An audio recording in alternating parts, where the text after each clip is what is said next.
listening to Power Producers Shop Talk, where we are refining and redefining the sales game by equipping you with the tools you need to differentiate yourself in the marketplace.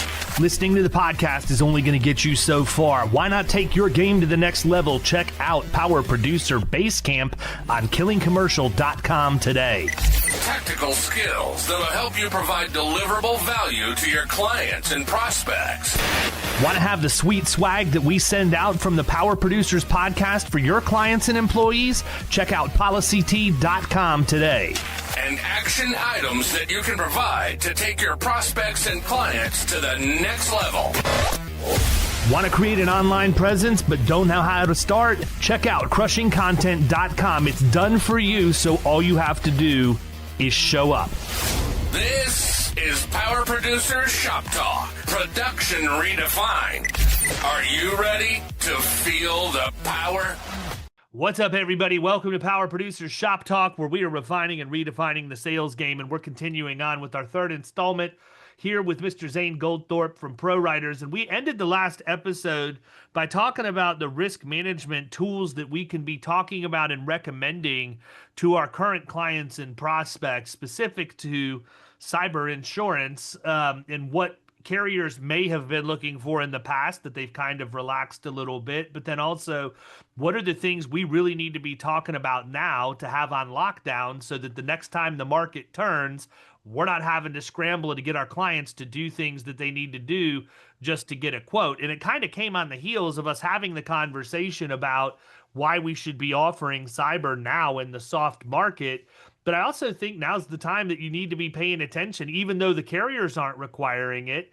Last time I checked, I don't run my business. Well, I guess I do because I'm an insurance agency. But if I had a business out there and there were risk management things I needed to do, it's not going to be because the carrier made me do it to buy a policy. I'm going to do it because it's part of being a responsible business owner and running your business the right way. And we've seen a bunch of stuff come up over the years, as cyber has continued to grow more in popularity and move to the forefront of things that we should be offering. The two that always come to mind, and number one, hands down, is the multi-factor authentication piece. That's not going to go away, man. I mean, I can't imagine that it is. Maybe we'll figure out a streamlined way to do that, where you're not having to scan your face on your phone every time or whatever else. But I mean, at this point, depending on what it is, dual factor is not even an inconvenience to me because I've just become so accustomed to it. So that's one thing. But the other one is also the EDR that a lot of the carriers were requiring as recently as like 2 years ago. It was a non-negotiable. You have to have this in place. Maybe talk a little bit about what those risk management tools are that insurance can be doing right now, albeit a soft market, to help hedge the bet against them getting canceled or having a spike in premium when the market turns. So yeah, like you mentioned, MFA, everybody should be using MFA. EDR carriers like to see, but they really like, even more so, they like to see MDR, managed detection and response, because that not only monitors, but it also responds when something happens. But then backups, just having adequate backups in place that are regularly tested can be make or break in a ransomware attack. And then email security filtering tools are something every carrier should have on hand. Most of the breaches we see arise out of some form of business email compromise. So anything that prevents those is going to be huge. And that leads me into the last one, which is employee training. Everybody should be putting their entire staff through an employee training program. And it shouldn't just be you do it once you're done. It's a regular throughout the year. You're getting some form of a training, and even some of them do routine phishing tests, because these, I've gone through these a lot and they actually help. I've identified things because I learned from a class, and a lot of the stuff we get in email, I get them every day. I see them every day, and a lot of them are just blatantly ridiculous. It's just like obvious. Anybody's going to notice it, but a lot of them are really, really good. There's been several where I'm like, wow, like I had to step back and stop for a second before I clicked. And that's because of the training, because it's getting so good that, and they know the key things. So they're hitting you with emails that you're very likely going to just click on. And so that I think can save us. Especially if you're like on your phone and you're not. Yeah. Well, so yeah, hold that thought for 1 second, because that actually is going to dovetail into something that I wanted to ask Zane. We have a mutual client with ProWriters that we've got a few of them that are demand gen marketing companies for like real estate officers, real estate agents, and loan officers. And so essentially they're going in and they're creating opportunities for them by controlling their meta ad accounts, creating the ads, doing the ad purchasing and all of that stuff.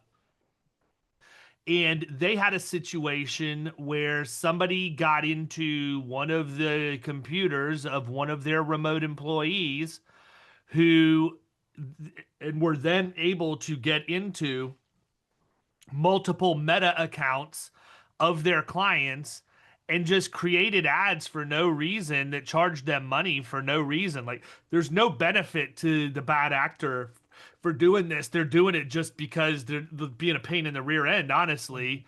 There's no other way to look at it. But the thing that concerned me when that happened, and Coalition was the carrier that was on this, and I spent a long time on the phone with the claims adjuster, counsel from Coalition, and some other people having the conversation.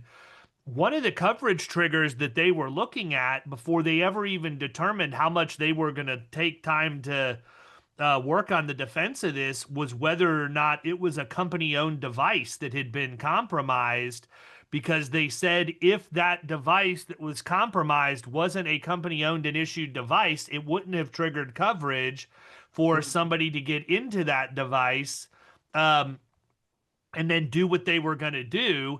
And immediately my mind started spinning to, well, geez, when COVID happened, how many people just went out and grabbed whatever laptop was close enough to them that they could jump on and get into the company email on the web browser and start doing their normal things.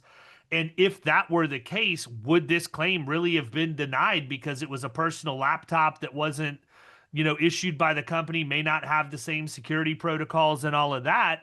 And then that morphed into my thought process of how many, like, where's the gray area now? And I know that this is long, so it's going to take you a while to answer it, but there's a lot of gray area around cell phones, right? You and I are old enough, Kyle's probably not. You and I are old enough to remember that it used to be that you would have a phone, you would have a personal phone and a business phone. Yeah. Or you would have a personal phone, but you would get reimbursed by the business. Yeah. Or your cell phone would be provided by the business, but you could use it personally. And now it's kind of like, I think the basic thought process is everybody's going to have a cell phone anyhow. The cost is the cost. It's a cost that they were going to incur. So I think companies either are giving some kind of a stipend for it, or in a lot of cases, nothing at all, because they're like, you're going to have a cell phone whether we buy it for you or not. And so my thing is, we've seen all of these things now with phishing emails and everything else, but where I've seen a significant uptick is the spam text messages for like the fake tolls that you owe for the roadway. I actually get messages from just random US numbers that are like, hey, how's it going? Haven't seen you in a while, or whatever else. You drive me nuts. And immediately block it, go in and block it. But then you get another one from a different number, like, the next day. It's insane. Yeah. But my question is this, Zane, like, if I'm an employer and I have people that are out using a personal device, which I would argue that if the company's not reimbursing me or providing me with a cell phone, and somehow I do something on my phone or a personal laptop that's going to end up compromising the ability for a claim to be paid out, number one, is that accurate? That's a coverage trigger that could cause coverage not to be triggered, number one. And number two, what the heck, man? We need to have a pretty serious policy in writing for our clients for remote work and cybersecurity, or just general cybersecurity policies and procedures that encompass all that. Yeah, and it's one of those we'd have to go through each carrier and kind of identify and with more of a microscope. But when COVID hit, it led to the big discussion of what about personal laptops. And so there was during that time the big term was they called it the bring your own device.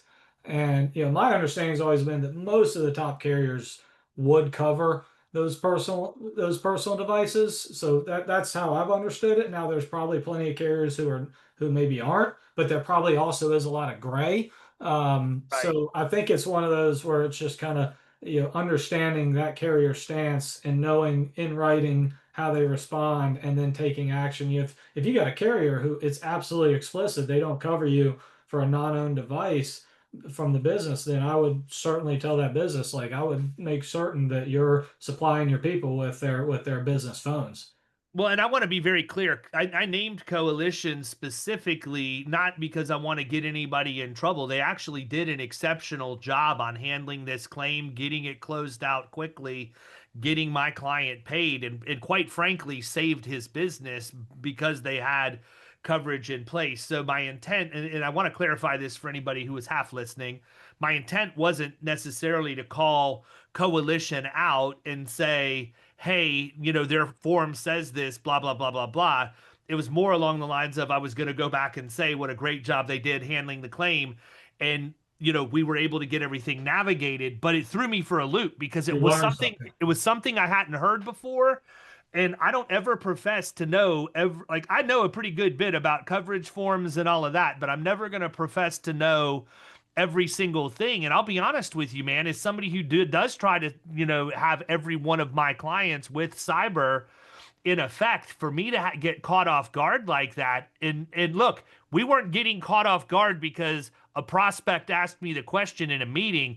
We got caught off guard at the frickin' Super Bowl of an insurance agent's relationship with their client. They had a nasty claim brewing, and I'm thinking, oh my gosh, this one little thing could keep it from happening. But I also think that speaks to we need to know our forms, man. And if we don't know them at that level, we need to work with people like pro writers who do, because I know I'm never going to feel stupid asking you guys a question because I know that I don't see this stuff nearly the number of times every day that you do. You see it all Yeah. the time, right? Well, But and I think from a claims handling standpoint, just having your business with a book that has a large book with the carriers, this gives a little more extra power when you are in those gray areas. So honestly, I think you may even have been in the initial meeting for that one. Now that I think about it, I, somebody I from would Pro say not Writers me was with me. personally, possibly Bill or Brian. I'm not sure. Yeah, but somebody might have. Yeah, it may have been Jared.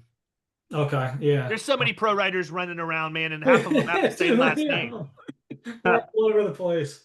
Yeah, no kidding. And that though There's leads my into guy. something else I'm thinking about. It just goes into why having the comparison is so critical. Having that comparison, that is the BYOD is something we put on there, the bring your own device. But it's all of the exposures. So you got to have some, and that's the biggest mistake I think I see out of agents overall is they think they're selling cyber, but they actually have no idea what they're really selling. Because if you're not in it every single day, you just don't really fully know. And the way the cyber market moves, I mean, we haven't had, from a coverage standpoint, it hasn't really changed that much in the last few years. Kind of, but that's not going to stay the same. The coverage follows the hackers. Well, I was gonna say people are constantly inventing new ways, right? And so Yes, the coverage has to follow we that. follow the hackers, so they're gonna find out as we have MFA in place, they constantly find ways to get around whatever securities are going in place, and they find new ways to trick us, and then they're gonna hit us with something that's never been seen before, and the carriers are gonna sit there and be like, we don't know how to handle this. Is it in the wording? Is it not? And then the next thing you know, new coverages are gonna come out specifically for those events. So I mean, that's how it works, and you know, it's just critical. Classic cat and mouse. Yeah, yeah, Yeah, I think that's probably a good place for us to stop this one because I know the next thing that I wanted to talk about is really maybe even close out the series. I want to get into why you need to be looking at an actual cyber policy as opposed to an endorsement or an embedded coverage that's on a policy form for like a BOP or a package or whatever. So I think that's probably a good place for us to go based off of this. Anything else from the risk management standpoint? No, I mean, the only thing I would say is, we do have a lot of these carriers that are the insurtechs who do offer a whole range. Yeah, let's talk about that for a second. You're right. We forgot that part. Extra security. I would tell people absolutely look into it. I mean, if you're a company who already has an MSP or already has a strong relation with a security company, then you're ahead of the curve. You're doing well, and that's the absolutely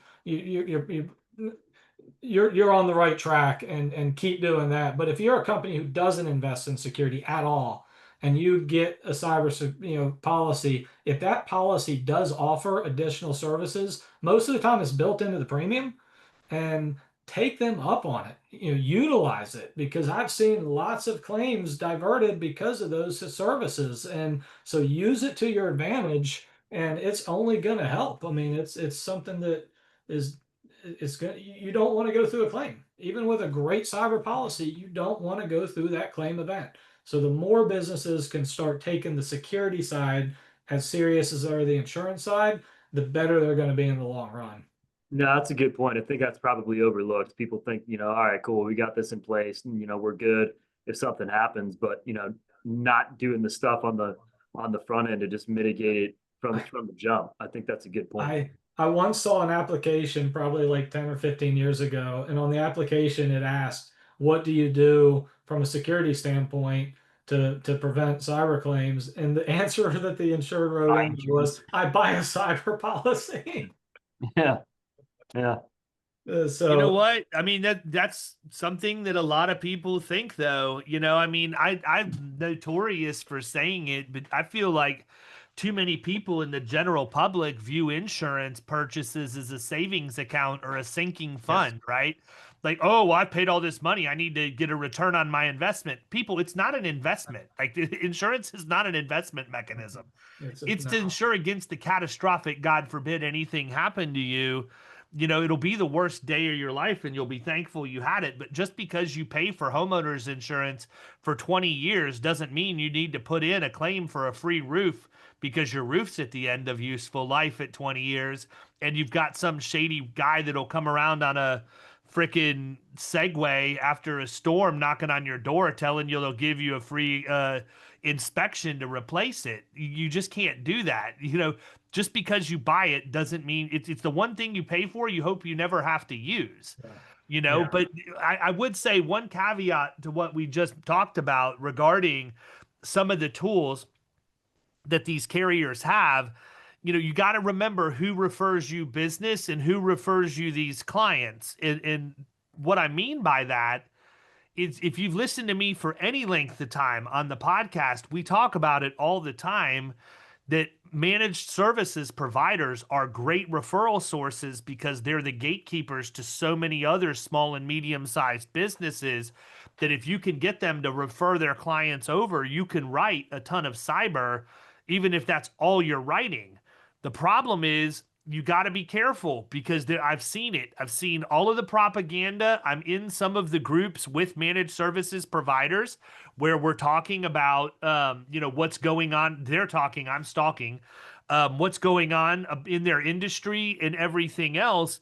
And I can tell you that this stuff is not well received by the MSPs, because they view it as the insurance company trying to go and get their revenue stream. These are the things you're paying us for, and we don't want to lose this contract because we're referring you over to write the cyber, and then now they're getting marketed for the same services we provide from the cyber carrier. So I'm telling you that because you really need to know who is aggressively marketing these things versus who is just offering them versus who's not doing any of it. Because the last thing you want to do is mess up a referral provider relationship because your client gets marketed for services that they could have gotten from the MSP. Now, I'm also going to step back and say that if the MSP has the ability to do it, they should be. And if they're not, maybe this is the wake-up call they need to be held accountable that, hey, we're not doing these things, and these are basics that an insurance company wants. They're offering to sell the service because our client doesn't have it. Why aren't we doing this? Did we recommend this? Did they tell us no, or was it never even mentioned? So I think that it's kind of a double-edged sword, but I do caution agents that are using MSPs, you got to be careful because you don't want to bite the hand that feeds you. But at the same token, it's probably okay for you to push back a little bit and say, what are you upset about? You're not giving them these services anyhow, which is why the carrier recommended them. Yep. Maybe it's better for you to have the conversation before you present your proposal to say, hey, carrier's coming back saying they need this, this, and this. Some of these carriers are going to tell them they can do this service. I want you to have first bite at the apple since you're the one who referred them into me. Maybe go talk to our mutual client about what this is going to look like on your end before I go in and I present insurance quotes. It's just a matter of respectful communication inside of the relationship. But I can tell you, you'll blow it up really, really quickly because these guys are on pins and needles right now. They're afraid the insurance industry is coming to take their job. I agree 100%. It's definitely something we see. So definitely something you got to kind of walk a fine line with. We just got another 8 minutes out of that, man, after I was wrapping up. So we definitely are going to take the time now because I want to have enough time to give the next topic the proper amount of attention. So in the meantime, if you're not with ProWriters, go to ProWriters INS. It's short for insurance, ProWritersINS.com. Check them out. You can register with them there. You can check out ProWriters University. If you want to go and deal with Zane directly, you can email Zane Goldthorp. There's no E on the end, but it's Gold and THORP, Zane.Goldthorp at ProWritersINS.com. And he'll help you get set up so that you can start doing business with them as well. And the website is just ProWriters.com.